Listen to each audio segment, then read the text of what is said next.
and the author of this book, Journeys Out of the Body. Would you welcome Robert Monroe?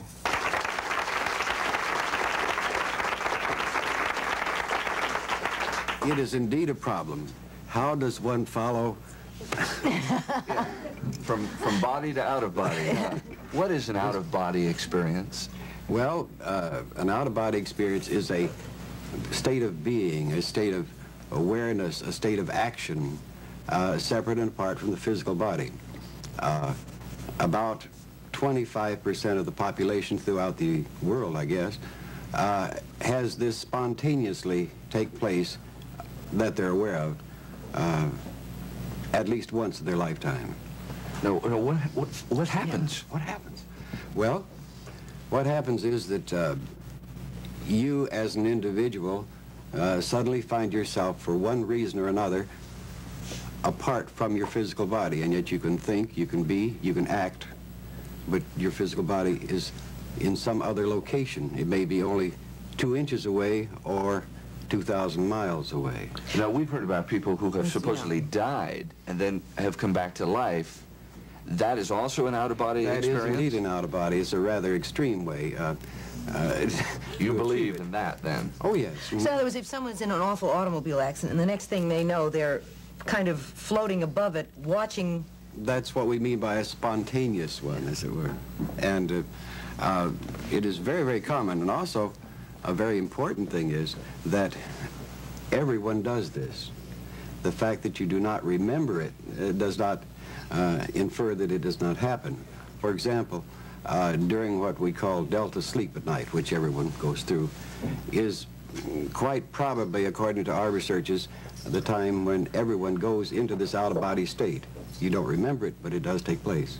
Now, is that like a dream? No, it's something apart from a dream. It is a, there's no philosophic connotation in our approach to it, but it is somewhat a process of the recharging mechanism that you get during sleep.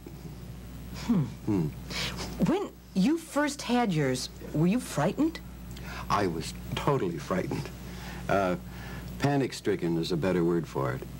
And I went through, as a result, all the processes of medical examinations, psychiatric examinations, trying to determine why this was happening.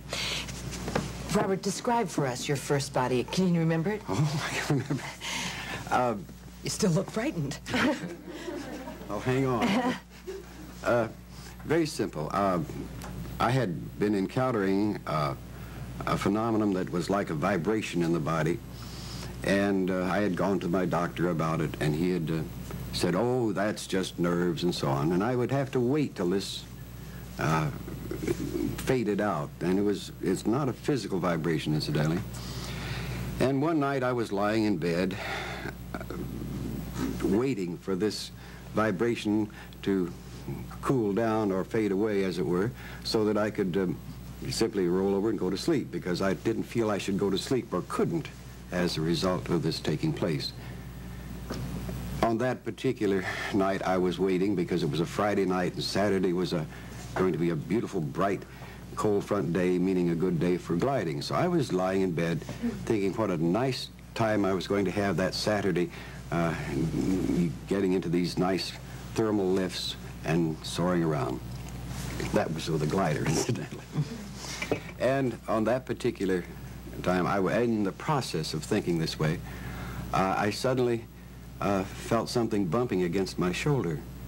And I looked, and here was this, what looked to be the floor, bumping against my shoulder. And I thought, that's strange. I don't remember going to sleep. And I looked across, and I said, there's no rug on the floor. I looked more closely, and there was something sticking up out of the floor that shouldn't be there. And trying to perceive what this was, I got a real close look, and it was the chandelier. And in desperation, I realized that I was not bumping against the floor, I was bumping against the ceiling. And I flopped around in the air and looked down, and there below me was the bed, and here was my wife in bed, and here was a man in bed with my wife.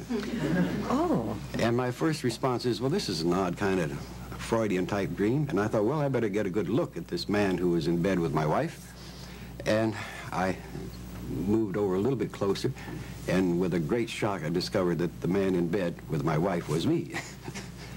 And then I went through this great emotional surge that I'm dying, death is here, I don't want to die, let me get back in there. And so I swam down to the body, popped in, and how, I don't know. And then I sat up in bed and looked around. Everything was quiet. My wife was lying there in bed, and I looked up, and there was a chandelier. And needless to say, I did not sleep the rest of that night. The next day, I hurried myself down to my favorite doctor, and he knew I was worried, but he couldn't find anything wrong with me. And that began the search. I fearfully tried to avoid letting this take place again, and as things do happen, it takes place again, and you have to fight the surge of panic about it. You know, I have gone to sleep many times and not remembered going to sleep. I've had what I guess we know as dreams or even nightmares, and I guess they're probably different. So how do you know it wasn't that, or it isn't that when you go in and have an out-of-body? It took me almost a year of very cautious exploration to determine that it was not a dream. How do you explore it? Well, first, you go just a little bit, and you look around, then you duck back in. Then you go a little further, as I did in the initial stages. So in other words, you have complete control of out-of-body? When you go through this in a careful process, you do, yes. I would be afraid of getting lost. Now, I know that sounds silly, but what if you went out and went around the block or something, got lost, couldn't get back? I did that a number of times. Did you? Yes. Well, see, it's not so silly. You could get lost. Oh, you do. It's amazing. For example, unless you have been in a helicopter, for example, over San Francisco at night, let's say you find yourself, if you're only 100 feet over a whole bunch of rooftops, and try and find yourself and see where you are. Do you have any questions from the audience about this? Yeah. Jill. When did this start? How old were you? I mean, was it like you were a kid? No, it did not start when I was about 40 years old. Really? And is it still happening today? I mean, do you... Yes, in a different form. But you control it completely today, is that right? Oh, you mean... Wait, you know when you're going to come out, you say, okay, tonight I'm going to go for around the block? Or... Yeah, well, I've gotten tired of going around the block. Can you go far? Far? In the country? The farthest is about, well, I've gone around the world once just for the fun of it. Yes. This time-space gets very boring after a while. So you don't only go around the world, but you actually go out of the world. Yes. How many times can you go from Virginia to San Francisco, which has been one of my common runs, before it gets boring? You like that, Rob? No, I just have a lot of friends here. Do you meet anybody else up there?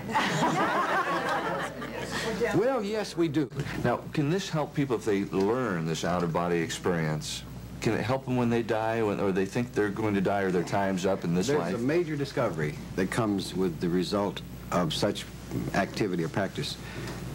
Without any equivocation, without any going past hope, belief, faith, you know that you do survive death. This changes your overview, your perspective. You have that knowledge, and it's not a religious thing. It's not a philosophical thing. It's a very, very pragmatic thing that you do survive physical death. And you also, as it says in your book, can take terminal patients and relieve them of their pain by getting them to work This is what out we do. of body. We let them establish a beachhead where they're going so that they're totally familiar with where they're going, and then their fears evaporate completely, and they make nice, neat plans with some friends of theirs there to have a welcoming party, as it were. So you're not afraid of dying at all, are you? Well, yes, I don't particularly want to. I have too much to do here, but I'm not afraid of it. I would think I would get rather irritated that if I had to die now, I'd be irritated. Is it possible, since you've had these out-of-body experiences, you know how you're going to die? Have you seen yourself die yet? Yes and no. I should give you one illustration that is important to me. I've passed the 20-year mark in this exploration, and I think that I have done this for two reasons. One, to prove that you can do this and still stay physically alive. And the second is that you can do this and still stay reasonably sane. Two important points, I might add.